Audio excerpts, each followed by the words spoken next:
Right now, I'm going to explain to you the three biggest mistakes I made as a basketball player so that you don't make those same ones. If you're a basketball player and the first thing you think about every day when you wake up is how you're going to become a better player, what you're doing for the day, what workouts you have, how you're going to move yourself closer to your goals, then you and I are the same. When I was a young player, probably around 12 or 13 years old, I absolutely fell in love with the game of basketball, and my entire life shifted to how can I become the best possible player that I can be. I wanted to play college basketball. I wanted to play professional basketball. And every single day, that was all that I thought about. When I look back now, the things that I was doing, there were so many mistakes that I made that there's a good chance maybe you're making some of those same mistakes. And so in this video, I want to explain to you what those mistakes are and what I would do differently to make sure that I get closer to my goals, I achieve my goals, that hopefully whatever it is that you wake up every day and you want to achieve, you're able to do it much easier, much faster. The first big mistake that I made as a player was training for a peaceful world and not a wicked one. Everybody told me, focus on the fundamentals, focus on the basics. If you do those things and you get really, really good at them, then it's going to translate to you being able to be great in real games. So that was exactly what I did. I got really good at those basics. I got really good at the fundamentals. Funny enough, I remember working a summer camp when I was like a freshman or a sophomore in high school. And one of the other camp leaders who was working like the basketball piece with me told me about how great I was at the figure eight drill because I was just taking all these young kids through like these different basic ball handling drills, but I was so good at those drills because I did them every single day. But yet, when I would get into games, I never felt that confident. There was a very big difference between me in an empty gym handling the ball and then me against ball pressure in a 5-on-5 scenario. My confidence level, my ability to actually play was very different. So because of that, my ball handling and my shooting, it always felt inconsistent, and I a lot of times felt unprepared going into games. Even though I'm doing what everybody's telling me to do, I'm mastering the fundamentals, I'm locking myself in an empty gym all summer, but the confidence wasn't there when I would actually go out and have to execute. In games, I just felt unreliable, and that's because I wasn't preparing myself for the real demands that you're going to see in a game. You have to make decisions. You have to handle pressure and physicality. You have to be able to be adaptable, and you have to overcome different things that are going to go wrong and that are going to be imperfect. You have to have the ability to be creative and figure things out. And I wasn't training any of that by only focusing on the basics and only focusing on the fundamentals and only focusing on locking myself in a gym every single day and then thinking that it was going to show up. So what would I do differently if I could go back and I could change the way that I would train? The first thing that I would do is that I would add so much more pressure to my shooting drills. So instead of having a shooting drill where I have to just make 5 shots, I would have to make 3 in a row, or I'd have to go 3 for 4. I would find ways to simulate the pressure that you're going to feel in a game because every shot you take in a game, there's pressure on. Obviously, you could think about like a game winner or a buzzer beater where there's like it's a big moment, so there's pressure on it. But even think about any shot you take. If you take that shot in a game, that means that there's 4 other people on the court who didn't get to take that shot. So you better feel really good about it, and you better be able to deal with that sort of pressure if you're going to be able to consistently make shots in games. And that's just one piece of it. So I would have made sure that I was doing a lot more pressure-based shooting drills so that I was prepared to make shots even when I felt pressure. The other thing that I would have done when it came to shooting specifically is I would have used way more constraints in my drills as well. The difference between shooting in an empty gym and shooting in a game is that there is so many more factors that can go wrong. And this goes back to the quote that I gave, which is training in a peaceful world and thinking you're going to be successful in a wicked world. If you're training for a world where nothing goes wrong, where nothing's working against you, where everything is perfect, if someone picks you up and places you in a world where it's the opposite, you're going to struggle. And that was what it was like for me. So I would add a lot of constraints into my shooting drills to make sure that I was prepared for the inevitable imperfection that I was going to see. So there would be stuff like working on shots coming off of bad passes, working on shots where maybe I was a little bit off balance or maybe my feet weren't quite perfect, working on shots, shooting a little bit quicker than normal, a little bit more rush to simulate what it's like if I have someone closing out at me or if maybe it's the end of the clock. And then working on shooting from a little bit farther away because sometimes you're just going to catch the ball a little bit farther away and you still need to be able to make that shot if you want to be a great in-game shot maker. So those two things would have been a huge part of how I would have changed my shooting drills. And then when it came to ball handling, I would have been really locked into 4 specific areas. Number 1, it would have been ball control. So this would be stuff like using manipulations to be able to almost pick up the ball and place it where I want to and feel really good about my ability to have control over the basketball. I think a lot of the typical ball handling drills that I would do, like the figure eight drill I mentioned earlier, they aren't actually that they're not going to translate that well into games because you're not working on the type of dribbles and the type of things you need to be able to do to manipulate the ball that actually leads to great in-game ball control. So that would have been the first area that I would have focused on. The next thing would have been my change of pace, my unpredictability, ability to play fast, ability to play slow, ability to play in the middle, and that would have significantly helped my ball control as well. And then my creativity. So I would have done way more freestyle ball handling drills. I would have gotten really good at being able to figure it out so that I'm not limited to, okay, I can do this one dribble and then I can't do anything else. I can do that dribble, and then if my defender jumps to take that away, I can do something else. And I always have a solution for any problem I might see. I would have trained that ability to be creative.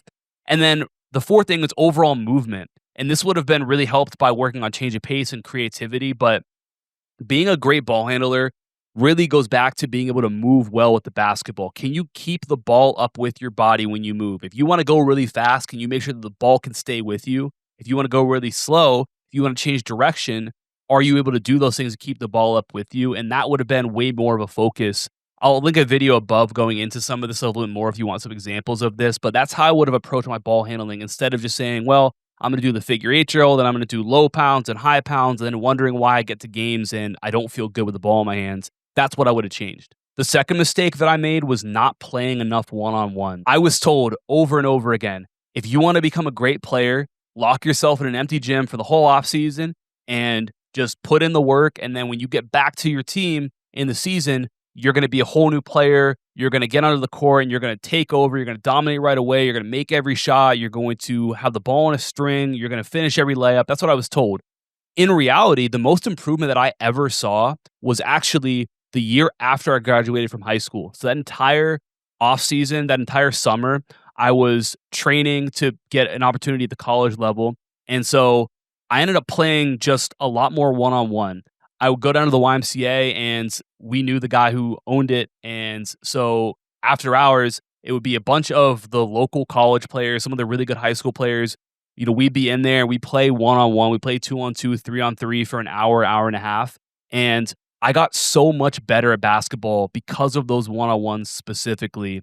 It was crazy. If you've been watching my videos since like the old days, like for the last 4 or 5 years, then you know that my go-to move when I play is getting to a punch drag and shooting in the mid-range off of that. That's something that I do well. It comes naturally to me. And if you play me one-on-one, then you'll see that. That move, I didn't even know that I liked it. I didn't know that it was that useful to me. It didn't become my go-to move until I was playing in those one-on-ones, and I just happened to get to it all the time. It worked for me. I was able to make those shots. I would never have learned that if I had just been doing drills the whole time. A big part of me getting better through those one-on-ones that I was playing against really, really talented high school players, really talented college players who, when I look at them, a lot of them were better than me. I'd sometimes walk into that gym and I'd be like, wow, I might be the worst player in this gym. But that right there forced me to compete at a higher level. It forced me to figure things out. And it forced me to figure out what was actually going to work for me. And there is nothing that can replace that experience and that understanding. And that's why playing one-on-one in those environments especially is so valuable. So here's what I would do differently if I could go back. I would play one-on-one every single day if possible. Now, what I'll say about this is I'm not talking about one-on-one where you're taking 27 dribbles and then shooting some crazy shot, or you have the ball in your hands for 25 seconds before you shoot. That's a waste of your time. It's not going to help you get better. When I talk about one-on-one, it's one-on-ones with a constraint or with a rule. Simplest way to put it would be having a one-on-one where there's a shot clock. So you're on the wing and you have 4 seconds to score. Or you're playing full court and you have 8 seconds to score. Or you're playing from the top of the key and you have 3 dribbles. So now you have a constraint. It forces it to be way more game-like, and you have to be way more efficient with what you do because in a game, the likelihood of you having 5, 6, 10 dribbles to go and make something happen, probably not going to happen very often to the majority of players. So it's important to add those constraints. And I will also use those one-on-ones to target my weaknesses as well. A lot of players will ask me, hey, how do I get better at ball handling? How do I get better at handling pressure? How do I get better at driving to the basket? And the best way of doing it is to do it more. And players will say, well, I don't really know how to even go about doing that. In these one-on-ones, I would have focused so much more on my ability to drive to the basket. I was a shooter, and I felt really confident in that. So I would have said, okay, for this one-on-one, I'm going to work on driving to the basket. And I know I'm going to make mistakes. I'm going to maybe lose a one-on-one because of it, even though I could have taken that shot and probably made it. but I'm trying to get better at this. And that's called giving yourself a constraint. And that would have been one of the most important things that I would have done in order to improve myself as a player and get a lot better at those things that I didn't feel super confident and comfortable doing. And the third mistake that I made as a player was not becoming the smartest player on my team. I basically relied on luck. When I think about the games that I played in and the results and the performances that I had, I was so reliant on, am I making shots today or am I not? Is my coach calling plays for me or is he not? Am I matched up against a weaker defender or am I not? And if those things that I had no control over weren't happening, then I wasn't going to play well. I wasn't going to score points. I wasn't going to make an impact. And it's because I didn't understand what I actually should be hunting out on the court. I didn't understand what advantages were. And I didn't understand, hey, if I get the ball in that situation and I see that, well, that tells me that I need to go attack or I need to take that shot or I need to move the ball again. I was just kind of going out there and hoping that I would figure it out. And sometimes it works out, sometimes it doesn't. But I go back and I look at my film from like my high school days and I see so many opportunities to score points that I just didn't see. And I was good enough from a skill perspective, athleticism wise. I could have done those things, but in the moment, I just had no idea because I didn't have the necessary basketball IQ to be able to recognize it and take advantage of it. If you feel like you have a lack of control on the court, and I for sure did. I always felt like I was out of control over things that were happening. I was hoping that I was going to play well. That lack of control ultimately stemmed from having a lack of knowledge, having a lack of purpose on the court. And that lack of knowledge and lack of purpose is something that really held me back as a player. And this is one of the biggest realizations that I wish I would have had back then. I have no control over changing my height. Like, it is what it is. You have a limited amount of control over, how much more athletic you can get. You can obviously go get more athletic. You can get in the weight room. You can do all those things and they'll help. But most players will never be Russell Westbrook. Most players will never be John Morant from an athletic perspective. And so even that is difficult to change. And even the amount that you can change it, it takes a lot of time to do that. Same thing when it comes to skills. You have control over improving your skills, but it takes a lot of time, blood, sweat, and tears to be able to actually do that. And it's also reliant on the coaches you have around you and, maybe the people you have against you to compete with you and, a bunch of factors that you don't always have control over. Basketball IQ has an unlimited ceiling. It doesn't matter who you are. It doesn't matter who your parents are. It doesn't matter what hand you were dealt. You have the ability to develop an elite level basketball IQ, and you can't really say that about any other area of the game in terms of being able to do it by yourself and being able to do it relatively quickly in comparison as well. So you have that full control, and it makes a massive impact on your success in the court. Like I said, I go back and watch some of my film, and I see things that I was good enough to do. I put in the work that my skills were good enough. The amount of time I spent lifting weights and getting stronger, I was able to do those things. I just didn't know. So had I known those things, my performances could have been completely different. My opportunities could have been completely different. That level of control that I mentioned, if I would have had that on the court because of the knowledge, things would have been completely different. So what I would do differently is I would have learned what advantages were, and I would have learned how to actually attack them so that when I'm out on the court, I know, hey, I'm looking for this situation. I'm looking for that. If I catch the ball in that situation, then I know exactly what to do, and I'm going to put myself in a position so that it happens as much as possible. I didn't have any of that understanding back then. The second thing I would have done is I would have studied the actions and concepts that go into the game. So things like pin downs and ball screens and how to actually use those. What do I do if my defender plays it this way? What if they play it that way? What advantage can that open up for me? And then concepts like 0.5 decisions and being able to attack that momentum of a defender. Stuff like that, 45 cuts, backdoor cuts, baseline cuts, things that I would sometimes do, but I wasn't going out there with purpose because I hadn't studied them, I hadn't learned them, and that would have been a game changer for me.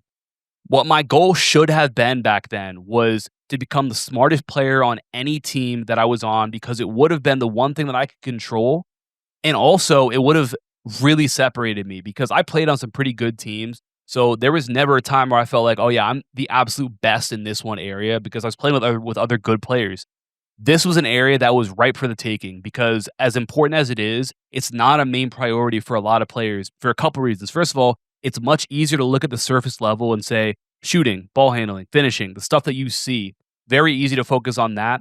And also, a lot of players don't want to put in the time to actually get great at those things. They just want to keep doing the same workouts and hope that it changes their results. So for me, if I would have really taken to that and become a master at these things, it would have stood out in a big way for those reasons. So just to recap on those, the three things that I would have changed if I could go back. Number one, I would have trained to be successful in a wicked world and not in a peaceful world. The second thing is I would have played way more one-on-one with constraints. I would have made that like the staple of my training.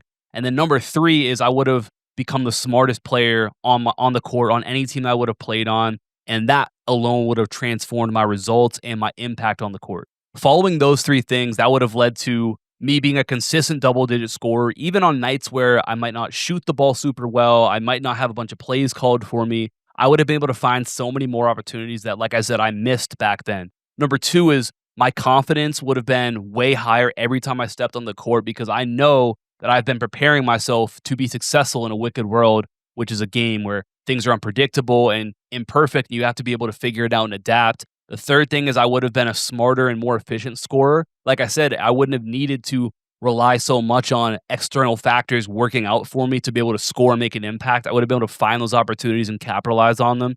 And then number four is I would have developed a skill set, basketball IQ that separates me from everybody else. And anybody who watches me play is going to know that. And it's going to be very, very apparent. That was all within my control. And if I go back, that would have been one of my main priorities. Now, if you want to become the smartest player on the court and develop that high level of basketball IQ so that you go out there with a purpose, knowing exactly what to hunt, and so that your impact is way higher and you're able to find those opportunities much easier, I created a free Basketball IQ Masterclass link down below in the description. It's almost an hour long and it's going to take you through frameworks and different guides that are going to help you to score more points, create more for yourself and for your teammates, and play with way more confidence and belief that you're going to go out there and make a positive impact, score those points. And really, when you take some of the stuff that we talk about, you can easily add 6 or 8 points per game to your average at a minimum just with the knowledge and the understanding of that stuff. Like I said, my goal for this video is to prevent anyone else from making those same mistakes. Hopefully, you'll be able to get way farther than I ever did because for me, that's the best thing that I can give back to the game of basketball. Let me know what you think down in the comments. And while you're here, you should check out this video above.